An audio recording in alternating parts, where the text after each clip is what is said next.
Buen día a todas las personas que nos siguen en una presentación del libro más en el Facebook Live de la editorial de la Universidad del Rosario. Gracias a los que se quedaron, sabemos que estamos unos minuticos más atrasados de lo que planeamos tenerlo, pero saben que toda esta virtualidad tiene sus retos, tiene sus diferencias todos los días, pero bueno, aquí estamos, tenemos una presentación del libro más. Gracias por seguirnos en redes sociales. Recuerden que estamos en Instagram, Twitter, y Facebook, LinkedIn, también estamos ahí metidos para que nos sigan, estén súper actualizados de todas las presentaciones que hacemos, eventos culturales que sacamos y generamos desde la editorial. Muy bien, hoy tenemos el gusto de traer un nuevo libro que la editorial publicó hace muy poco y que ustedes ya pueden encontrar en la página de libros electrónicos de la editorial y todas las grandes plataformas de libros electrónicos en el mundo. Desde nuestra página es ebook.urrosario.edu.co. Ahí ya pueden encontrar el libro, lo pueden adquirir en acceso del libro electrónico, porque ahí me parece que es bastante chévere poderlo, incluso porque usted puede subrayar dentro de esos libros electrónicos. Vayan y le echan un ojo, que eso está bien chévere. Muy bien, ustedes ya están viendo dos personas que me acompañan acá en esta presentación y van más invitados a aparecer más adelante. Pero antes de eso, pues le doy la palabra a Andrea Parra, que es la traductora de este libro Novedad que trae la editorial de la Universidad del Rosario, que se llama Plan Colombia, Atrocidades, Aliados de Estados Unidos y Activismo Comunitario. Hola Andrea, ¿cómo está? Hola Diego, muchas gracias por la invitación. Es muy emocionante para mí ver la culminación de este ciclo de trabajo, en este trabajo tan importante que John nos ha ofrecido. Qué chévere, y pues muchísimas gracias por aceptar esta invitación a ser la moderadora de esta conversación, de esta charla que tenemos acá para que todas las personas nos acompañen. Al menos una hora vamos a estar acá, 45 minutos. Les recuerdo a todas las personas que nos están viendo que estamos leyendo sus comentarios, sus preguntas en redes sociales y específicamente ahí en la casillita de comentarios de este Facebook Live. Ahí dejen cualquier comentario que los vamos a tener muy en cuenta. Muy bien, Andrea, los dejo para que puedan charlar. Muchas gracias, Diego. Pues este ha sido un camino largo y un poco pensando en este evento. Estaba pensando cuando yo era niña, yo vivo en Bogotá y hay una calle de Bogotá que es la calle 100 en donde había un monumento donado por el gobierno de Corea. Y yo siempre lo veía como un monumento muy bonito. Y con el libro de John aprendí uno de los orígenes de cómo empieza la asistencia militar a Colombia por parte de Estados Unidos y cómo se va consolidando a lo largo del tiempo. También aprendí muchas de las historias que vivió la comunidad de paz de San José de Apartado y es un placer hoy contar con un miembro de la comunidad. Tanto dolor, tanta tristeza y a la vez tanta resistencia comunitaria en este espacio. El proceso de traducir es un proceso muy emotivo y emocional. Es un trabajo que hice en conjunto también con Carolina Rudas, a quien quiero reconocer también.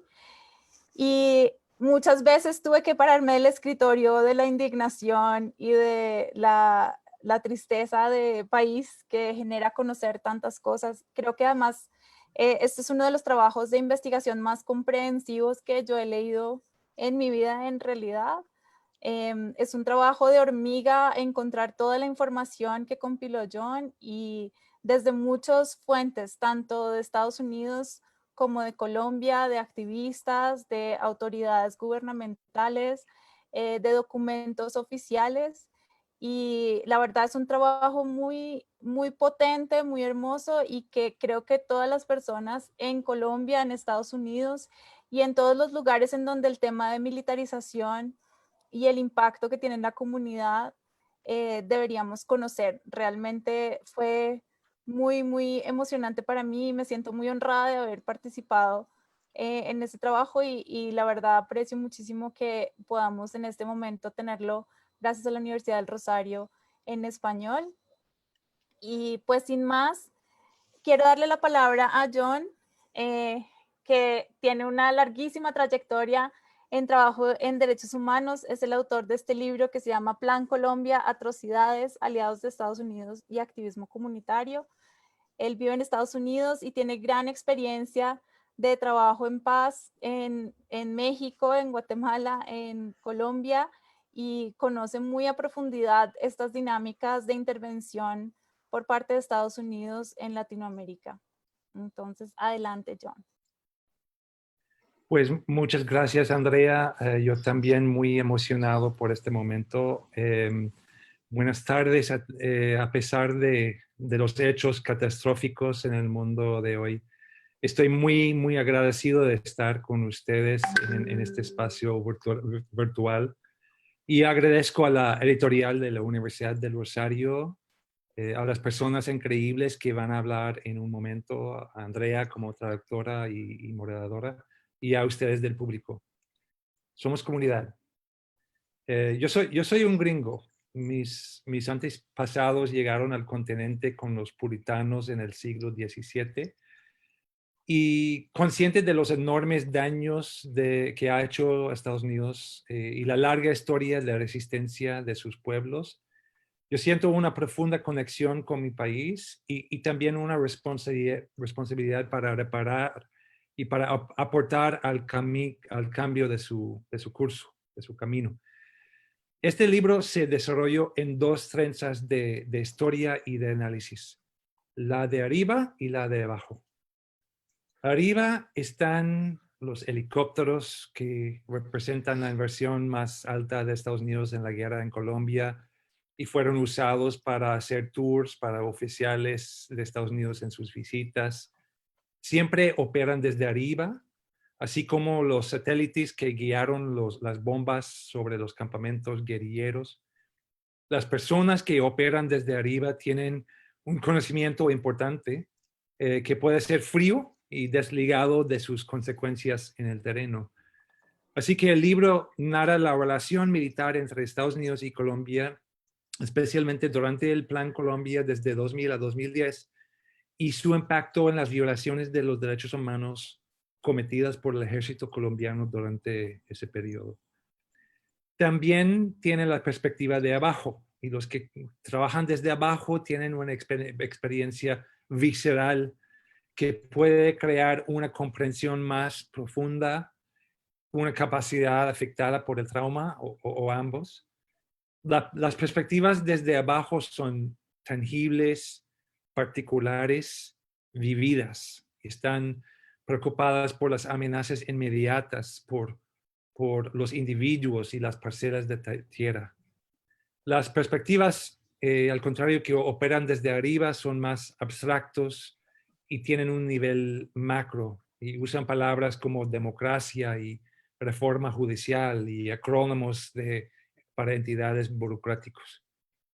El libro entonces narra la experiencia desde afuera y dentro en la comunidad de paz de San José de Apartadó y concretamente un hecho muy, muy doloroso que fue la masacre de 2 familias, 8 personas en la comunidad, incluyendo niños pequeños, durante un operativo paramilitar en febrero de 2005.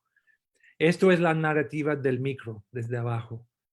La masacre fue encubierto por el ejército con asistencia de una empresa contratada por el Pentágono, acusando a las mismas víctimas de ser guerrilleros asesinados porque querían salir de la guerrilla. Fue un operativo violento que continuó en la narrativa que inculpó a la comunidad. El libro también analiza la relación de Estados Unidos con la masacre, no solamente en la formación por parte de Estados Unidos de los oficiales militares que llevaron a cabo el operativo y la reacción de Washington después, que incluía suspender millones de dólares de asistencia militar, sino también de acompañantes internacionales de Estados Unidos quienes estaban viviendo en la comunidad de paz y servían a veces como puente entre arriba y abajo. Yo creo que es importante entender tanto ese nivel micro y hasta personal de cómo se viven las políticas de guerra en las comunidades, entre la gente, como el nivel macro de las estructuras y decisiones que están creando las condiciones de guerra en muchas comunidades. Además, el poder estructural construido en las políticas públicas es practicado por individuos, por oficiales civiles y militares, diplomáticos y congresistas. Y eso también puede ser personal. La relación militar entre Estados Unidos y Colombia tiene profundas raíces, como dijo Andrea, desde la década de los 40, con acuerdos para la presencia de misiones militares de Estados Unidos en Bogotá hasta el día de hoy. La influencia militar de Estados Unidos en el ejército colombiano, yo diría que se ha dado en 6 maneras. Uno, la doctrina, que es una guía para la acción militar y que es clave para la congruencia entre los militares de Estados Unidos y de Colombia. 2, la cultivación de líderes militares colombianos por parte de Estados Unidos, individuos. 3, en la tecnología y armamento militar, las cosas concretas que hacen la guerra. 4, en la definición de metas militares, sea guerra contra el narcotráfico, sea guerra contra terroristas, que sea contra insurgencia, etc. 5, en la estructura y organización del ejército, que eso al final refleja la misma estructura de Estados Unidos. Y 6, en la construcción o adaptación de instalaciones físicas, que llega a su colmo con un acuerdo sobre bases militares. Así que cuando llegamos al Plan Colombia, al presidente Uribe, al fenómeno de los falsos positivos, el ejército colombiano como institución ya tenía una relación psicológicamente dependiente y una identificación íntima con los militares de Estados Unidos. Pasar por cursos militares de Estados Unidos es y ha sido por mucho tiempo un paso obligado para que oficiales del ejército colombiano asciendan de rango.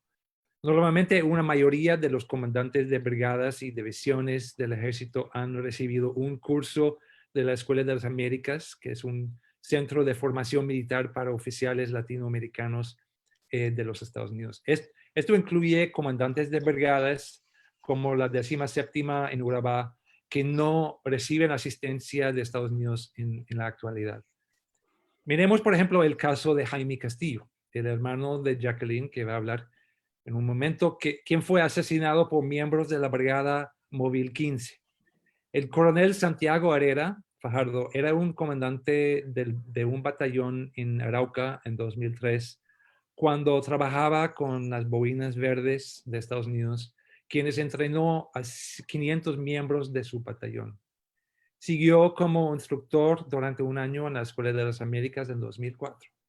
Cuando regresó a Colombia, Herrera dirigió la Brigada Móvil 15 en Norte de Santander en 2006 y parte de 2007, donde 37 presuntas ejecuciones ocurrieron bajo su mando, la mayor cantidad de ejecuciones cometidas por cualquier brigada móvil en esa década. Pero para algunos oficiales, el apoyo que hizo el mayor impacto fue el apoyo moral y político que recibieron de Estados Unidos, expresado públicamente a un alto nivel y desde un momento cuando el ejército colombiano era rechazado por la opinión mundial. Así me dijo el general Mario Montoya en una entrevista. Montoya era un oficial favorito de Estados Unidos, instructor en la Escuela de las Américas, llegó a ser el comandante del ejército y fue el oficial de mayor rango en la planificación del operativo militar en San José de Apartadó que conllevó a la masacre de 2005. Él me dijo, Estados Unidos es el único país que nos ha apoyado abiertamente. Han sido nuestros aliados incondicionales.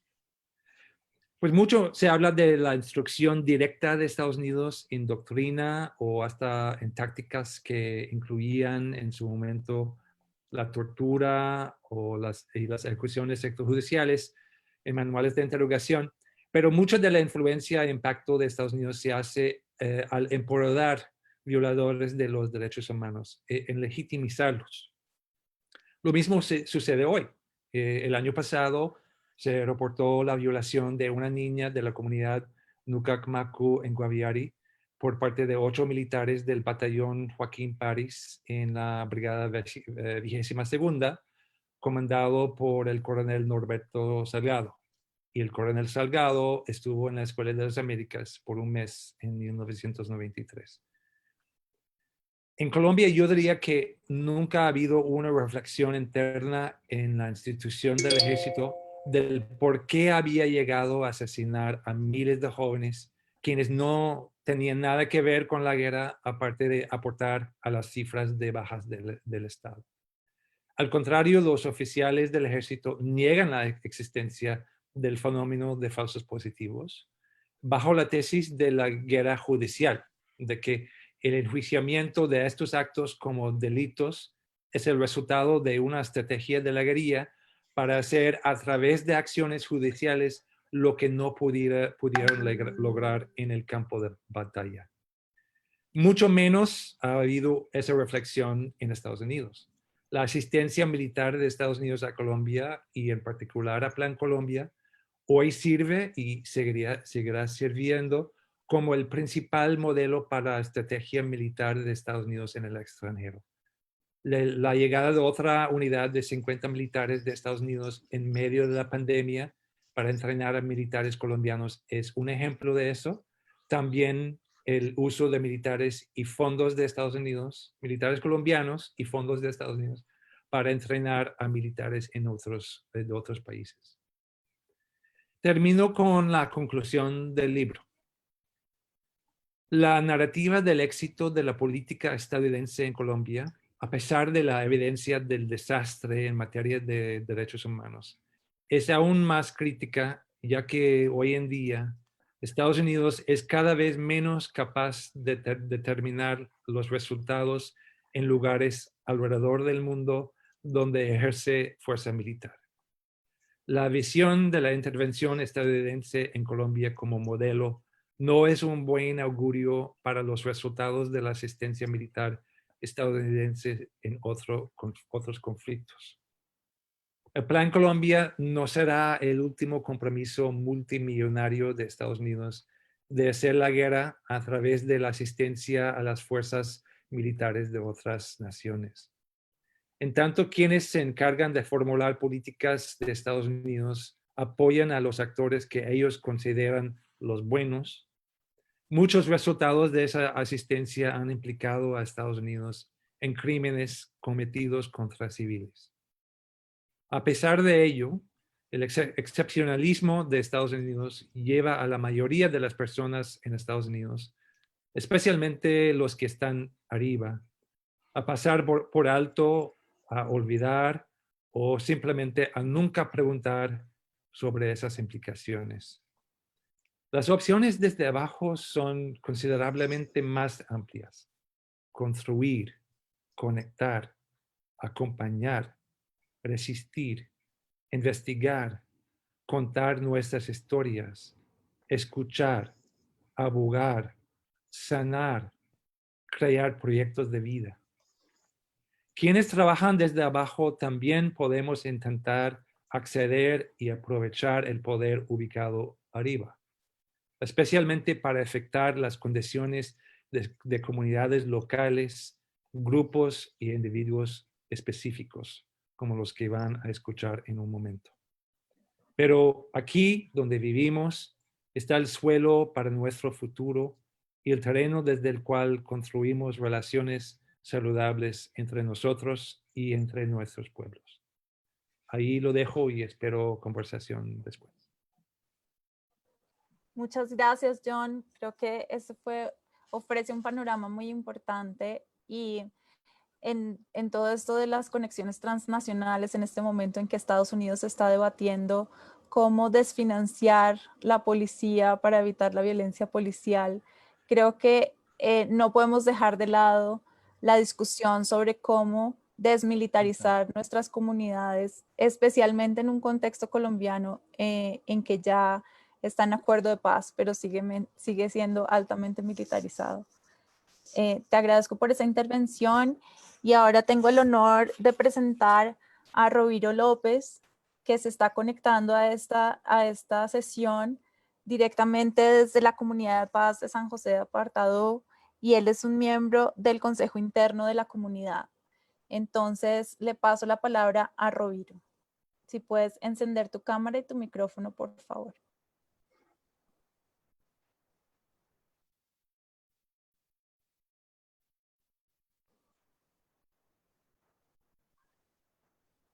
Roviro, ¿me escuchas?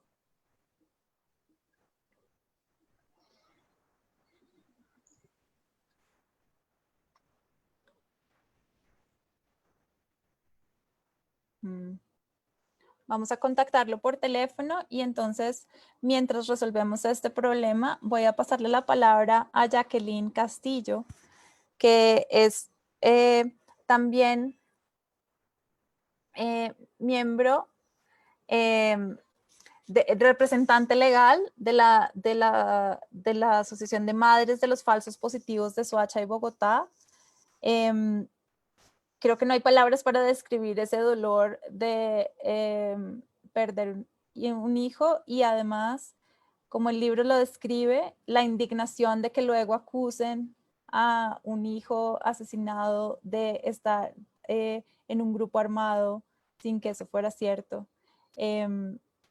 Entonces quisiera pasarle la palabra a Jacqueline. Si puedes abrir tu micrófono. Sí, señora. Buenas tardes. Gracias por la invitación. Si tienes invitación. cámara para poder verte. No, dice que no puedo iniciar porque el anfitrión debe iniciar el A video. ver, ya en este momento ya. A ver, vamos a darle a ver si nos deja. Ahí aparece que está prendido, pero tu cámara se ve en blanco. Sí, no sé por qué no me deja conectar la cámara. Bueno, listo, sigamos así entonces. Con tu voz llenamos el espacio seguramente. Listo. Muchas gracias por la invitación. Pues como ya lo dijeron, mi nombre es Jacqueline Castillo, soy hermana de Jaime Castillo. Él desapareció el 10 de agosto del año 2008 aquí en Bogotá, la capital de nuestro país, Colombia. Y cuando estaba buscándolo, vi la noticia de lo que había sucedido con los jóvenes de Soacha, pero nunca me imaginé que mi hermano estuviera formando parte de eso, porque pues no somos de Soacha, uno. Dos, la mayoría de jóvenes que desaparecieron en Soacha oscilan en edades, habían dos menores de edad de 16 años, y los que más tenían 25, 27 años. Mi hermano tenía 42 años. En algún momento, por sugerencia de la investigadora del CTI, me dijo que buscara entre los que habían encontrado en Ocaña, porque por la fecha que él desapareció coincidía con lo que había sucedido en Soacha. De esa manera, cuando vuelvo a medicina legal, pregunté si podía ver los cadáveres que habían encontrado allá en Ocaña. Me mostraron un listado donde todavía figuraban 11 cadáveres que no habían sido identificados. Ellos les ponen NN un número y una edad aproximada. Solo había uno que decía 40, 45 años. Tomaron esos datos y cuando me mostraron las fotos en el computador, la sorpresa era mi hermano. Me preguntaron ahí si él pertenecía a la guerrilla, pues yo me sorprendí porque pues yo dije, no, él desapareció aquí, pero no, él nunca estuvo en la guerrilla ni nunca salió de Bogotá. Entonces me dicen que él figura ahí como guerrillero dado de baja en combate. En ese momento que me dicen eso, vuelve a mi imagen, en mi memoria, lo que había sucedido en Soacha. Esta modalidad se vino presentando, se habló en un momento de algunos casos aislados que se habían presentado en Soacha, pero al encontrar casos aquí en Bogotá, mi hermano fue desaparecido con otro joven de Soacha de 21 años, empezamos a demostrar que no eran casos aislados como lo hacía ver en ese momento el Estado. Ellos fueron engañados bajo falsas promesas de trabajo. La mayoría les habían ofrecido ir a recoger café a fincas. Tenemos que dar a conocer, creo que ya pues eso es muy conocido, que Soacha es un municipio aledaño a nuestra capital Bogotá. Allí la mayoría de gente que viene son gente desplazada de sus territorios, son gente muy humilde, la mayoría son gente sin estudios, sin posibilidades de obtener un trabajo digno aquí en la capital. Creo que fue la manera más vulnerable de buscar personas que muy fácilmente las podían engañar, se las podían llevar y que probablemente no iban a importar a esta sociedad. pero pues vienen y se estrellan porque cuando encontramos los casos de Bogotá, yo decido, después de que hice todo el trámite de ir hasta Ocaña, hacer el reconocimiento de mi hermano, presenciar la exhumación y etcétera, me vengo a Bogotá a poner la denuncia, hacer su cristiana de sepultura, decido irme a Soacha en noviembre del 2008 a buscar a las madres de Soacha. Yo soy enfermera, llevo 34 años trabajando en esta profesión y me di cuenta que era en parte como mi deber buscar estas madres, trabajar con ellas, luchar con ellas y por obviamente buscar la verdad de todos estos casos. Desde entonces venimos reuniéndonos, tuvimos bastante apoyo en la personería de Soacha en ese momento, con el personero que era Fernando. Empezamos a tener contactos con muchos periodistas, el tema se empezó a ver muy visible, luego vinimos reuniéndonos todas las semanas para mirar qué íbamos a hacer en esta larga lucha que nos estábamos enfrentando, no era fácil, sabíamos que nos enfrentábamos a una política de Estado. Yo vi cuando el señor presidente Álvaro Uribe Vélez públicamente lo había hecho en tiempo atrás, un ofrecimiento a los militares porque no estaban dando resultados. Y él lo dijo públicamente que de acuerdo a los resultados que dieran los militares, iban a recibir unos beneficios como era ascensos, medallas, vacaciones y dinero. De esta manera empezaron a presentarse los falsos positivos. Y hoy en día lo hemos corroborado con las versiones que han dado algunos militares en la Justicia Especial para la Paz, donde ellos han confirmado que lo importante eran las bajas. Ellos eran calificados por bajas. Entonces, ha sido una larga lucha, ya este año cumplimos 13 años de esta larga lucha. En cierta manera hemos sentido algo de tristeza en la Justicia Especial para la Paz, porque nosotros esperábamos una verdad plena, pero nos damos cuenta que ellos siguen condicionados a lo que deben decir, como lo deben decir, hasta donde lo deben decir. Tuvimos la oportunidad de visitar un militar que está en Faca, otro municipio aledaño a Bogotá, pagando una condena 40 años por casos similares de falsos positivos. Y él nos cuenta que a ellos les dicen, hay que contar la verdad, pero hay que saber contarla. Entonces sabemos que ellos no están contando verdad plena.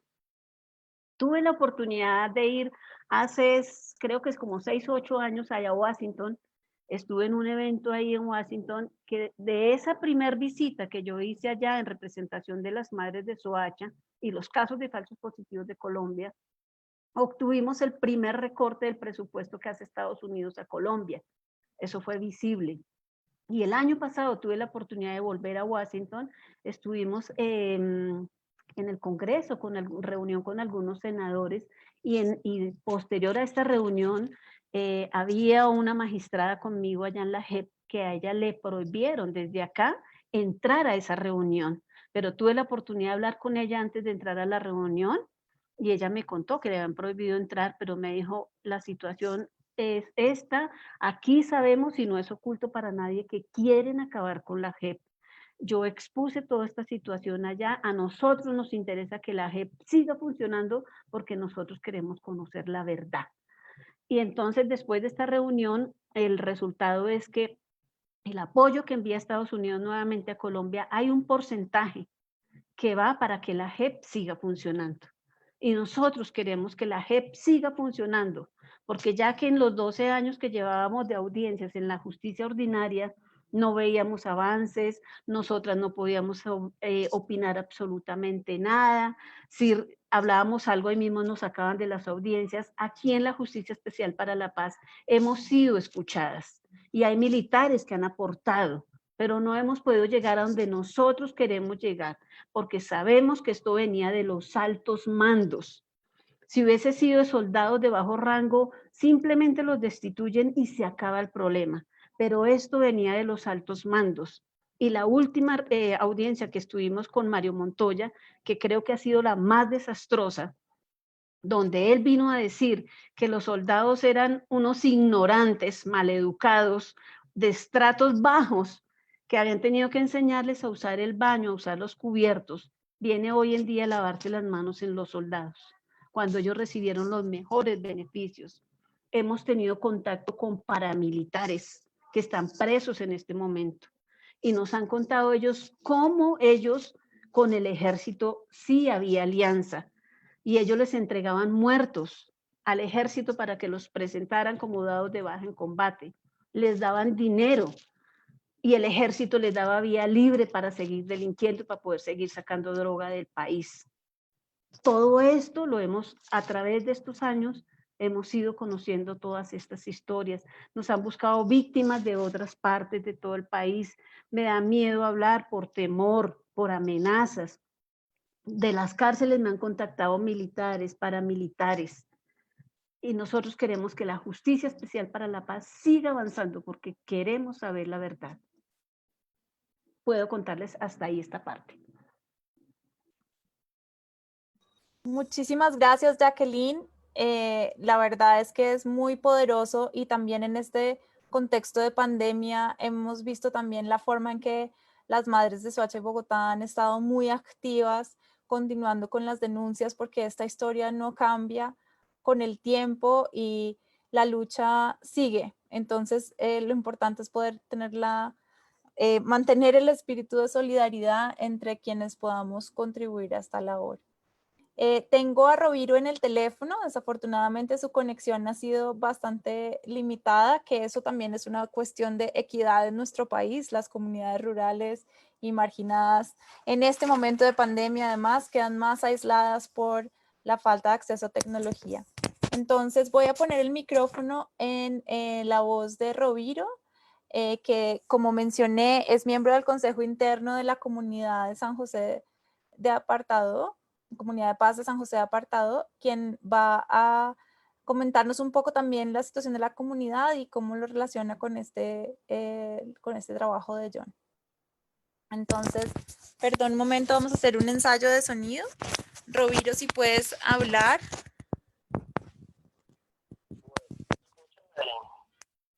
¿Se escucha? ¿Puedes intentar de nuevo? A ver si me escuchan, pues estoy aquí sí, hablando desde el teléfono porque no puedo conectarme al Zoom. Está un problema de cobertura muy mala. Sí, ya te estamos escuchando. Cobertura, entonces no me permite conectarme al Zoom. Puedes seguir adelante, Roviro. Ya todo el mundo te está escuchando. Hay personas conectadas en Zoom. Sí, ahí está bien. Sí, ahí te escuchamos. Adelante. Entonces arranquemos. Pues la comunidad en estos 23 años de existencia, más de 23 años, pues como lo hemos dicho en otras ocasiones, ha sido difícil sobrellevar las cosas por todos los atropellos, por todas las diferentes formas de exterminio por las que hemos atravesado cada día. Pero también las fortalezas que hemos logrado ir construyendo cada día también, desde la autonomía, desde todo el tema de la neutralidad también que nos ha hecho fuertes durante todos estos años, enfrentando la violencia, este tipo de violencia que no es de un solo grupo armado, sino de muchos que han estado en la zona, han permanecido y han vivido y se han creado en esta zona. Últimamente, pues digámoslo así, después del 2016, cuando el acuerdo de paz, esta zona, la zona de Urabá, en general, pues digamos, la zona de San José de Apartadón, donde la comunidad de paz actualmente está viviendo, está una presencia fuerte del paramilitarismo, porque esta era una zona pues controlada por las FARC y hoy en día es una zona controlada por el paramilitarismo de la autodenominación AGC, los paramilitares aquí del Plan del Golfo, que son los que controlan toda esta zona. Entonces someten a todo el mundo a sus proyectos. En la zona tienen control de todo, ya hasta la gente tiene que pagar por tener una hectárea de tierra, la gente tiene que pagar por que lo cuiden, y eso, todas estas cosas, más las vacunas que les cobran a las personas por tener animales, por crear negocios, porque la gente tiene sus negocios, sus tiendas, también tienen que someterse y pagar pues las vacunas obligatorias al paramilitarismo. Y a eso le sumamos también las muertes que han pasado en los últimos 2 años, que ya han sido varios asesinatos que los han venido haciendo muy lentamente como para no despertar tanto las miradas de otros lugares del mundo o del país frente al avance paramilitar.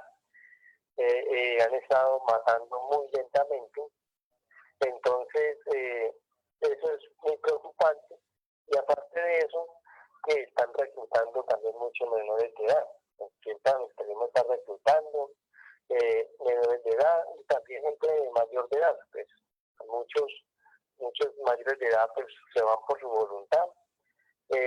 Menores de edad, cuando uno menos piensa, pues 3, 4 y 5 muchachos son recogidos por estos grupos paramilitares y entrenados en diversas veredas o cerca de algunos municipios con miras de seguir controlando la región, controlando la zona. La comunidad, pues no, como ustedes pueden ver o el mundo puede ver, la comunidad pues mantiene el tema de la denuncia pública, que no es una denuncia formal ante un órgano del Estado, sino una denuncia pública en los medios de comunicación, pues en las redes sociales, donde permanentemente estamos sacando al aire pues cómo está la región, cómo está la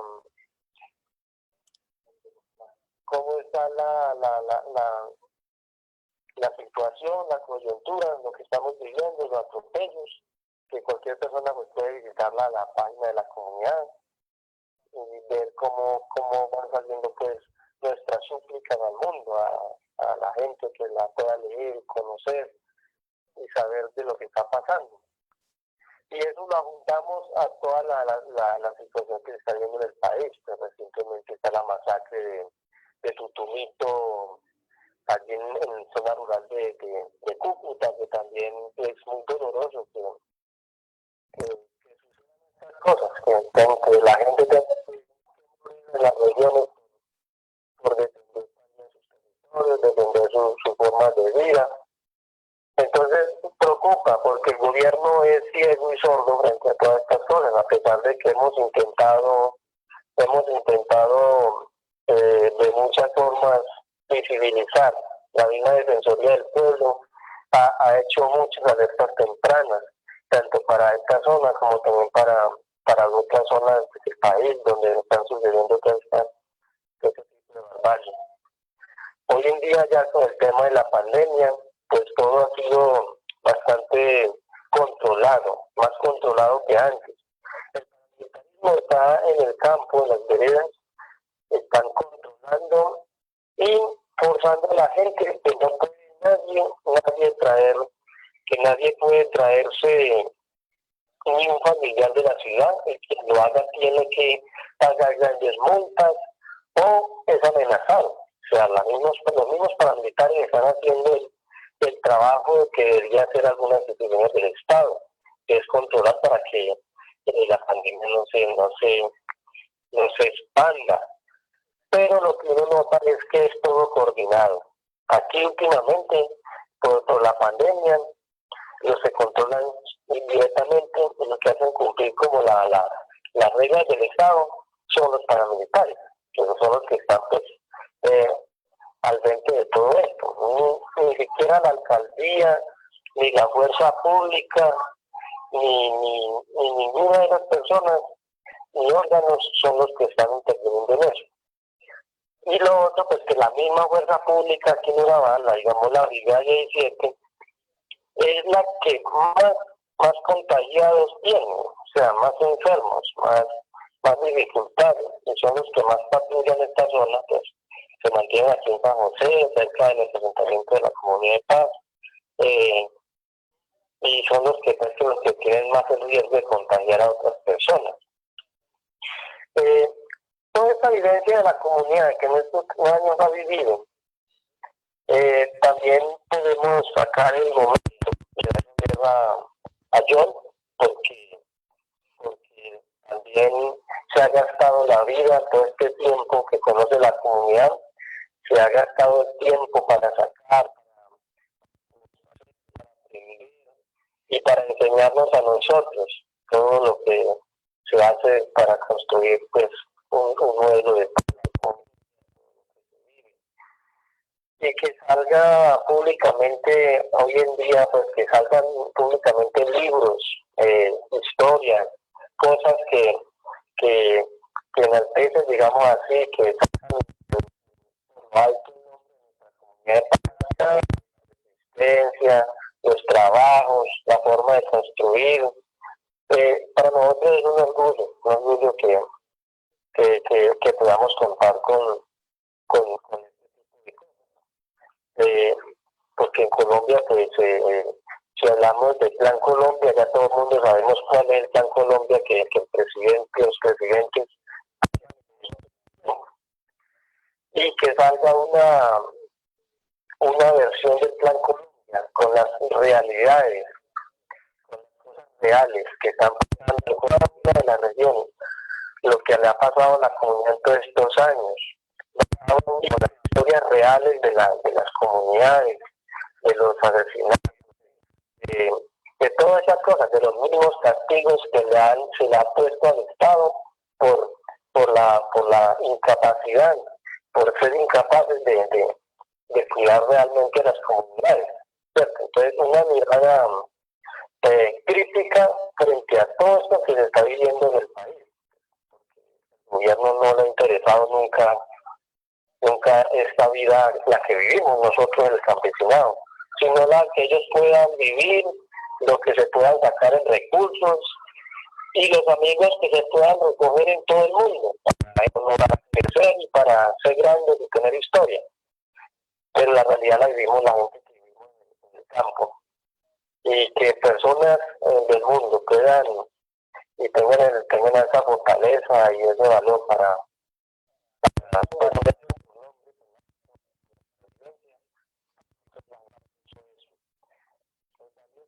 que se pueda contar, que se pueda hablar, que se pueda en cualquier parte del país conocer de la comunidad de paz. Es muy, para nosotros es bastante ganancioso, porque políticamente nos da mucho reconocimiento en el país del mundo, no porque queramos ser reconocidos por las cosas sino también por todas las cosas buenas que hemos realizado en todos estos años. Hemos tenido que luchar muy duro para poder sostener economías alternativas, para poder tener formas de vida muy alternativas, y que eso es un delito para los que manejan las armas. Nosotros, pues, para ellos somos un problema muy grande en esta región. Y nada, pues ahí vamos adelante, cumplimos 23 años este año, con muchas dificultades, no pudimos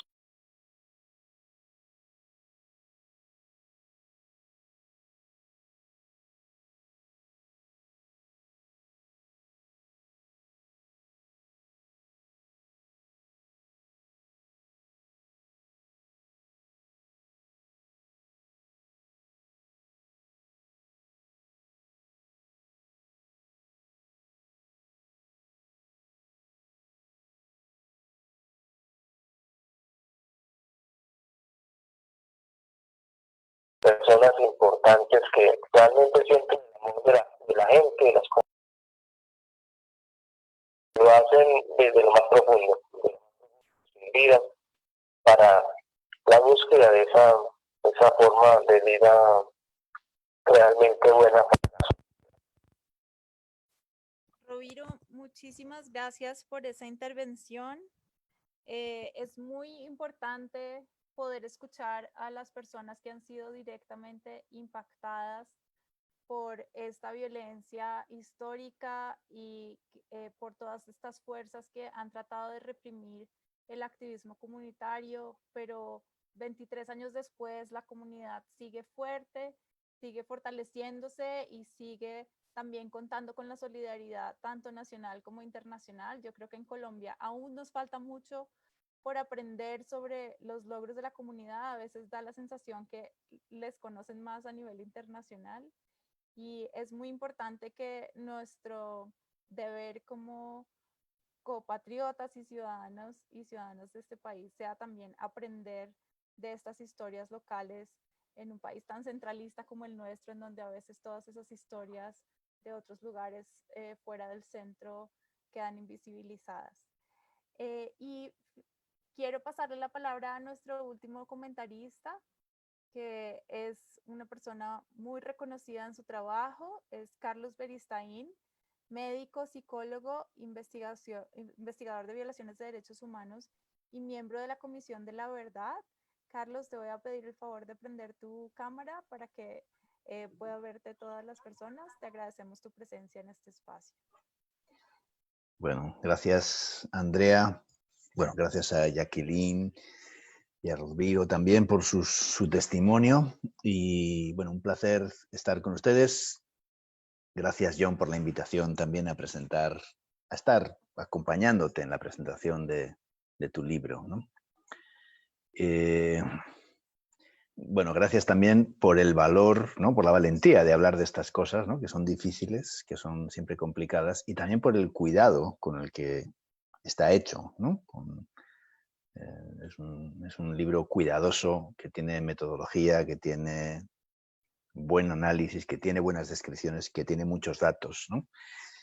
Y creo que en la Comisión de la Verdad pues lo vamos a usar, ¿no? Porque tenemos que discutir sobre temas como el Plan Colombia, tenemos que investigar, obviamente, y dar una palabra de lo que la Comisión considera sobre pues, muchos de los temas que tú tocas en tu libro y es un aporte importante para el trabajo de la Comisión. Te doy las gracias por eso, ¿no? Bueno, el libro es, yo voy a decir como 3 o 4 cosas muy, muy cortitas, ¿no? Asombran ciertas cosas, aunque las sabemos, ¿no? A veces en las frases, tú dices, hay una frase de un militar, de un jefe del Comando Sur, si no estoy mal, que dice que la narrativa es el mayor campo de batalla, ¿no? Y de la narrativa va el trabajo de una Comisión de la Verdad también, ¿no? Y sabemos que eso es un gran campo de batalla, no militar para nosotros, sino civil, y la pelea por la verdad, ¿no? Y aunque también vivimos tiempos en los que la pelea por la verdad está a punto de sustituir la narrativa por un ¿qué me importa?, ¿no? El eslogan de las manifestaciones contra el racismo en Estados Unidos, ¿no? Las vidas negras importan, ¿no? Es muy fuerte y muy auténtico, ¿no? Porque la verdad importa. Estamos en tiempos en los que parece que ni siquiera la verdad importe, ¿no? Entonces me parece que es bien importante que esta apropiación, digamos, de tu libro, tú haces un muy buen análisis, especialmente en el caso del Plan Colombia, en esa visión más desde arriba y de las experiencias de las víctimas, lo que tú has llamado más esa visión desde abajo de las cosas que sí importan, ¿no? Y sabemos que en lo que hemos visto de muchas de las dinámicas de la guerra, en Ríos Montt, en el caso de Guatemala, una vez en una entrevista, en una de las pocas veces que habló más claramente, cuando una periodista le preguntó por las denuncias de violaciones de derechos humanos y el asesinato de gente de las comunidades mayas, él dijo, bueno, si para matar a un guerrillero hay que matar a 10 gente de la comunidad, eso es parte del cálculo, ¿no? Entonces hay muchas de las cosas de las que tú describes que tienen una racionalidad, ¿no? Hablan del horror, pero tienen una racionalidad, ¿no? Y creo que eso espanta, te pone los pelos de punta, te deja, como Andrea, la traductora, antes ha dicho, ¿no? Conmovida, o que tenía que levantarse, tenía que ir a darse una vuelta por alrededor de la mesa para poder seguir con ese trabajo, ¿no? Pero me parece que es muy revelador, digamos, de cómo desentrañamos estas lógicas, ¿no? Estas racionalidades que están detrás de tantas violaciones de derechos humanos, porque solo si desentrañamos esta racionalidad, el nunca más puede dejar de ser un deseo bien intencionado o una proclama para convertirse en una política, algo que tiene que transformar, ¿no? Las situaciones de conflicto. Y bueno, pues tanto Jacqueline como Rubino nos han hablado también de esas formas en cómo los hechos traumáticos se prolongan en el tiempo, ¿no? Se prolongan con la impunidad, se prolongan con la mentira, se prolongan con las amenazas a veces a los propios familiares o a los propios miembros de la comunidad, ¿no? Bueno, tu libro habla de una comunidad que yo también he conocido muy de cerca en una época, ¿no? Visité varias veces, trabajé varias ocasiones con esa comunidad de San José Apartado, y habla también de Luis Eduardo, un líder muy querido también, ¿no? Para quienes lo conocimos, ¿no? Cuando hicimos un taller en el CINEP en ese tiempo, ¿no? Era el año 98, y las comunidades, había dado ya el desplazamiento de Pavarandó, estaba en la experiencia de las comunidades de paz de San José, de Río Sucio, de varios lugares, de Cacarica, y estábamos teniendo un taller en la que estaba Luis Eduardo, ¿no? Y al final de ese taller, Luis Eduardo dijo, mira, yo en un taller en el que yo iba a compartir algunas de las experiencias de trabajo, estaba con mi amigo francés, a quien también conoces, ¿no? Y teníamos un taller para contar las experiencias de trabajo con comunidades en resistencia en Centroamérica, ¿no? Las comunidades de población en resistencia en Guatemala o las repoblaciones en El Salvador. Y hablábamos de cómo afrontar el miedo y cómo potenciar el apoyo mutuo. Y Luis Eduardo dijo en ese taller al final, dice, mire, Carlos, este taller me ha gustado mucho, porque hemos visto que lo que nosotros estamos haciendo aquí, ¿no? Resistir en medio de la guerra, una resistencia civil en medio de la guerra, hay otras comunidades que también lo han hecho en otros lugares, ¿no? Porque a veces uno termina pensando que está loco, ¿no? Que eso no va a funcionar, que no sirve, que nadie, igual estamos tratando de hacer algo que es imposible, ¿no?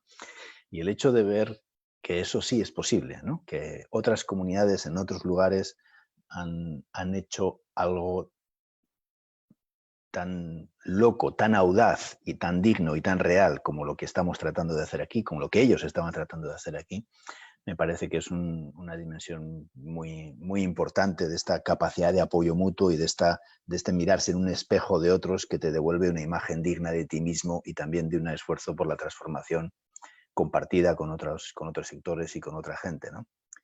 No conoceríamos nada de los llamados falsos positivos sin las madres de Soacha, ¿no? O sin Jacqueline, sin la organización de los familiares. No conoceríamos, serían una parte más de unas estadísticas que saldrían tal vez en algún estudio, pero no tendríamos la dimensión de esto, ¿no? Tu libro habla de esta dimensión, tú antes hablabas al principio también de esta dimensión de arriba y de abajo, que es tan importante, ¿no? Desde lo que se ve de los helicópteros, de lo que se ve en quien define el escenario de la guerra en el mapa, ¿no? Y ve un punto en el mapa, ese punto se llama San José Apartado, o se llama Ocaña, o se llama tal barrio de Bogotá.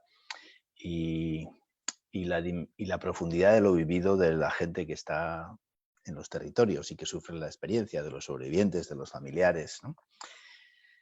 Y creo que lo que da la dimensión de la historia es esta experiencia de las víctimas, ¿no?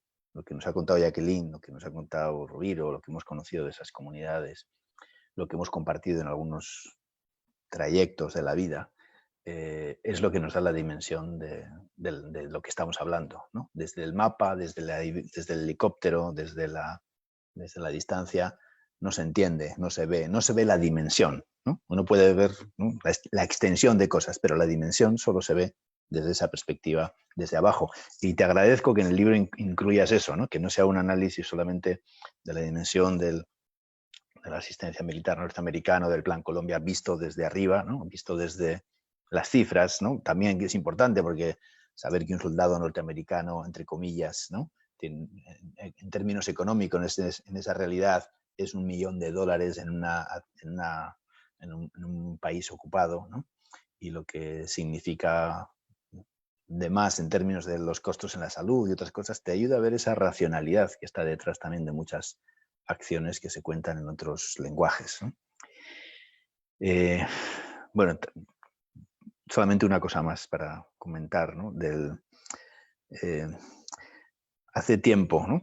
Porque el libro tiene para mí también además de la valentía de hablar de algo que es complicado, ¿no? Y del cuidado que tiene, también tiene dos cosas que creo que son muy importantes, ¿no? Una es una cosa que me enseñó Ricardo Falla. Ricardo Falla es un jesuita guatemalteco, antropólogo que investigó las masacres, escribió el primer libro sobre las masacres en Guatemala, un libro que se llama Las masacres de la selva. Y un día, cuando yo coordinaba el informe Guatemala Nunca Más, él vino para ayudarnos en la investigación de las masacres, cómo íbamos a investigar las masacres. Y él nos dijo una cosa, mire, la sangre habla por sí misma. La sangre habla por sí misma, no hay que hacerla hablar, no hay que hacerla hablar, habla por sí misma, ¿no? Y creo que eso es lo que el libro hace, ¿no? Tú dejas que las cosas hablen por sí mismas, ¿no? No las sobrecalificas, no las metes en categorías que impiden escuchar, ¿no? Porque es muy importante que quien lea también se haga la idea, ¿no? Se pueda levantar de la mesa cuando se indigne, ¿no? Pueda hacer un proceso que sea desde sí mismo, desde sí misma, y no desde quien a veces escribe con un planteamiento muy categórico para convencerte de cosas, ¿no? Tú pones las cosas de una manera que me parece que permite sentirse acompañado en ese proceso, pero también hacerse una idea propia, ¿no? Que me parece que es un valor muy, muy importante, ¿no? Y también creo que cuenta cosas que son duras y a la vez reveladoras, ¿no? Otra pequeña historia para terminar, ¿no? Respecto a estas cosas, respecto al Plan Colombia, ¿no? Porque hay muchas cosas que están escritas en los papeles, en los documentos, y hay muchas cosas que se cuentan en una entrevista, en un café, en otro ambiente más informal, ¿no? Y a veces ahí es donde se dicen las verdades que no pasan por la formalidad, ¿no? Cuando yo estaba terminando ese informe Guatemala, bueno, había publicado ya el informe Guatemala Nunca Más, habíamos hecho esa presentación, estuve en una conferencia internacional sobre reconciliación post-conflicto, y ahí había alguna gente del gobierno en esa época colombiano, estamos hablando del año 2000, en una conferencia organizada por el ACNUR, y un alto cargo del gobierno que estaba, de Colombia, que estaba allí en una de las conversaciones que tuvimos en una comida, ¿no? Cuando yo le empecé a hablar del Plan Colombia y de algunas informaciones que había recibido sobre el número de desplazados que podrían producirse por la aplicación de ese plan, y le dije, mire, me han llegado unas informaciones de una ONG diciendo que puede haber 150.000 desplazados y que eso ya está contabilizado en la ayuda humanitaria, ¿no? Porque eso va a ser el desplazamiento que va a hacer. Y él me dio una palmadita en el hombro y me dijo, Carlos, ¿no? No son 150.000, son 220.000. ¿no? Ya hemos hecho el cálculo, ¿no? Y eso te muestra, ese detalle te muestra la dimensión, ¿no? La dimensión en una conversación de detalles, de datos, de elementos muy significativos que te dan una idea de qué estamos hablando, ¿no? Y bueno, creo que el libro te haces referencias así, ¿no? A ese tipo de cosas auténticas que están contadas en escenarios de menos prevención, de menos formalidad, pero que tienen el valor de esa autenticidad, ¿no? Y creo que pues leerlo nos puede ayudar a todos a hacernos más nuestra propia visión también, y también obviamente tiene numerosas fuentes documentales de datos, de documentos, de archivos, etcétera, que pueden ser consultados para ampliar. Y creo que, bueno, en términos de lo que me toca ahora como comisionado también de la Comisión de la Verdad, que nos toca investigar estas cosas, pues lo consultaremos obviamente, y te estaremos también consultando cosas de tus citas y de las cosas que planteas para contrastar muchas informaciones. Y gracias tanto a Jacqueline como a Roviro también por su testimonio muy importante, ¿no? Muy impactante esta noche. Y gracias, Andrea, por la traducción. Gracias, Carlos. La verdad es que, no sé, creo que no todo el mundo sabe que John también escribe poesía y eso se ve también mucho en el texto. No sé si lo honré suficiente en la traducción, pero tengo imágenes tan vívidas de ese libro, de todos los caminos, las montañas y también las conversaciones. Entonces,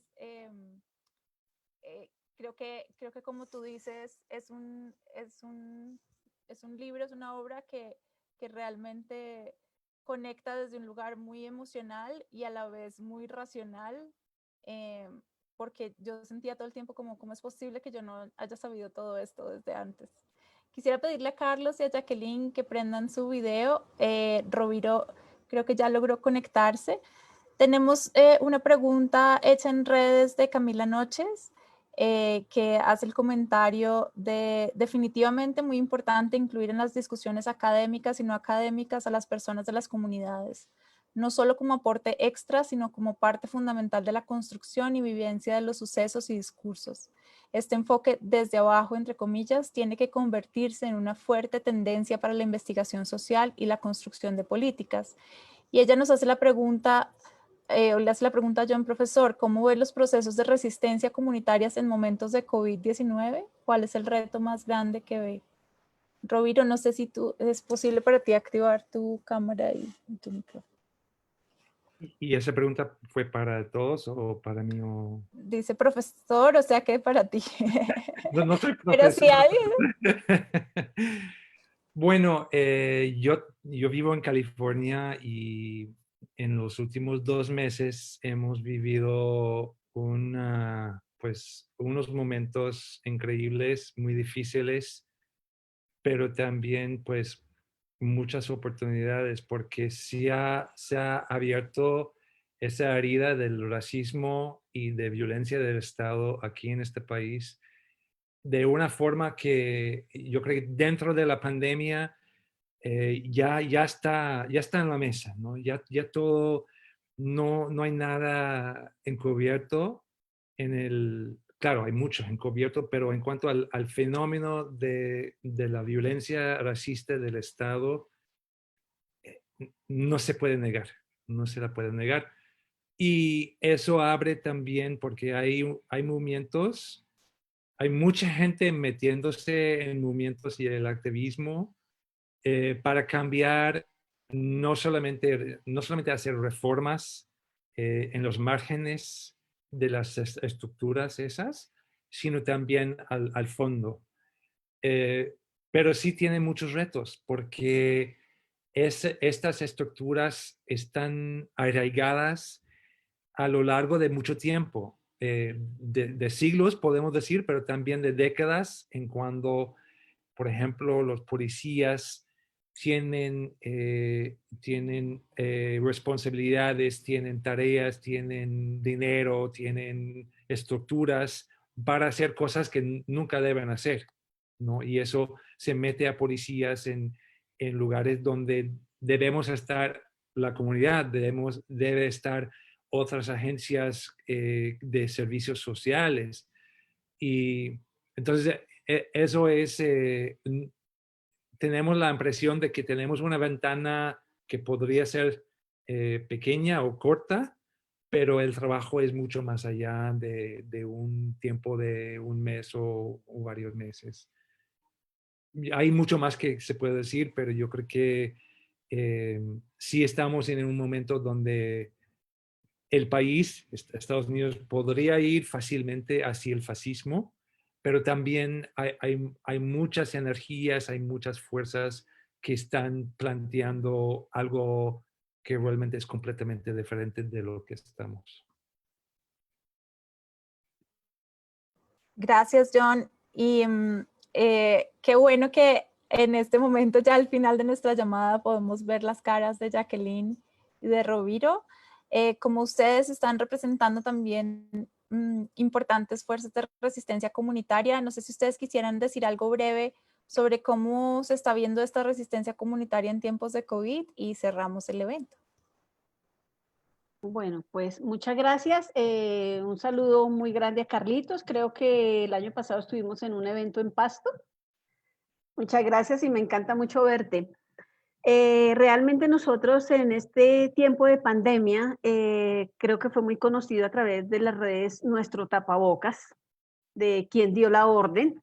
Igual seguimos trabajando a pesar de que pues estamos en aislamiento, que no pudimos volver a hacer eventos y pronunciarnos. A través de las redes sí lo hemos hecho. Entonces aquí seguimos con nuestra camiseta, sacamos ahora nuestro tapabocas, pues queriendo decir que no nos van a callar y que a pesar de esta pandemia estamos con buenas energías, seguimos para adelante porque queremos llegar a encontrar esa gran verdad que es tan importante para todos. Queremos ese proceso de paz, queremos ese proceso de reconciliación para Colombia. Muchas gracias. Jacqueline, muchas gracias. Y si tú puedes poner en el chat el link a la página de las madres y donde se puede conseguir la máscara, también lo podemos poner Ok. en el evento. Vale, vale. Muchas Roviro, gracias. no sé si me escuches bien y si puedes decir algo acerca de cómo se está viendo la resistencia comunitaria en estos tiempos de COVID. Puedes abrir tu micrófono si quieres. Roviro, no, tienes que abrirlo en la aplicación. Tienes que abrir el micrófono en la aplicación. Eso. Perfecto, dale. Ok, ahí sí. Sí, ahí te oímos. Bueno, entonces no, pues la comunidad ahorita la situación ahorita en el tema el tiempo de pandemia, pues estamos igual ubicados en cada uno de los asentamientos de la comunidad. No procuramos no movernos mucho porque recientemente Urabá se está volviendo pues bastante contagiado. Hay más de 840 casos solamente en el municipio de Apartadón. Y aquí muy cerca también está, hay como 2 o 3 casos a 5 minutos de aquí. Entonces, normalmente estamos encerrados en nuestro espacio, pues digamos, no encerrados de la forma de cuidarnos, no encerrados porque nos quieren cerrar el Estado, sino de cuidarnos porque la gente de la zona pues es bastante desordenada. La gente que no hace parte de la comunidad es muy desordenada y anda por en los municipios, por las veredas sin ninguna precaución. Entonces nuestra comunidad lo que ha hecho es tomar algunas medidas, es de no permitir el ingreso de otras personas que no sean de la comunidad a nuestro espacio, porque eso pues permitiría también una mayor protección. Desinfectamos cualquier cosa que se compre, no vamos a la ciudad, todo lo organizamos de una forma, eh, digámoslo así, a domicilio y se reciben y se organizan y se desinfectan de la mejor manera para organizar.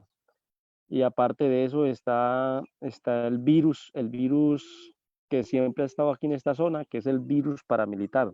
Ese virus que está acabando con la poca resistencia que hay en la zona. Es un virus paramilitar que lo defiende la Brigada 17 del Ejército, que lo defiende la alcaldía y que lo defiende el gobierno de Urabá. Entonces, para nosotros enfrentarnos a todo eso ha sido difícil, pero estamos ahí adelante y ahí vamos adelante. Pues todas las medidas de bioprotección, de todo lo que tenga que ver con desinfecciones, con los tapabocas, todo eso lo manejamos en el momento en que nos salimos del asentamiento. Mientras estemos dentro del asentamiento, eh, no los utilizamos porque no permitimos que nadie entre a nuestros espacios, sea quien sea, que no sea parte de nuestra comunidad, no lo permitimos, no porque seamos enemigos ni nada de esas cosas, sino que más bien le sugerimos a esas personas pues que guardemos un poco de distancia por el manejo en que está todo este tema. Y lo otro también que no permitimos es porque mucha gente de la zona ya está trabajando de alguna forma con el paramilitarismo, unos porque son informantes, otros porque manejan o les encargan o les llevan cosas. Entonces, de una y otra forma, mucha gente que está en ese trabajo.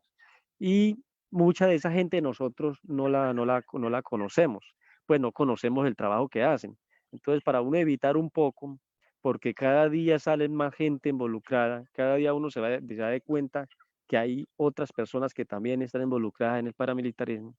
Entonces se ajuntan los dos virus, el de la enfermedad que realmente está pues por ahí rondando y también esa enfermedad paramilitar protegida por el Estado que cada vez nos atropella más. Sin embargo, no nos callamos, pues ahí, vuelvo y repito, están nuestras constancias y siempre las sacamos como para ese grito de auxilio al mundo, para que nos escuchen, miren la problemática que se vive, el tema de la explotación minera que está avanzando fuertemente en esta zona, con muchas intenciones de desplazamiento, de comprar tierras, entonces todo esto dificulta, pero aún así vamos adelante, seguimos adelante enfrentando todas estas cosas.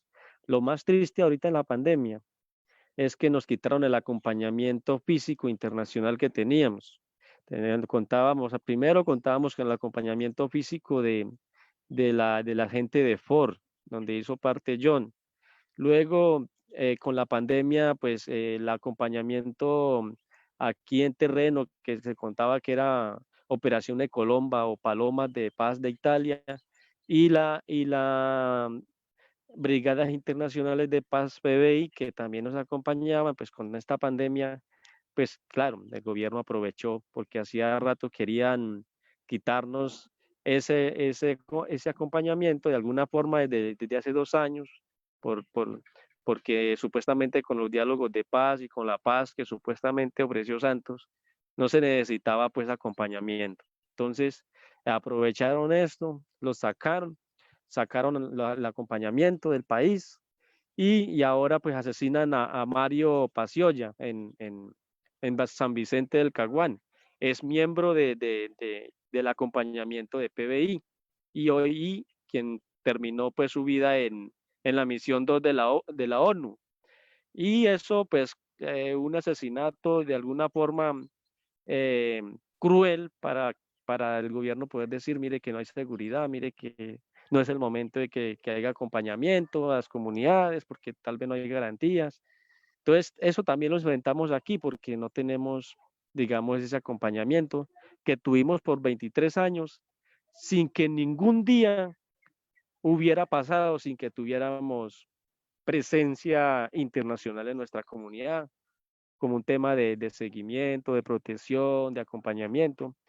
Pues ya son casi 6 meses que ya no tenemos presencia de ninguna clase de personas acompañantes.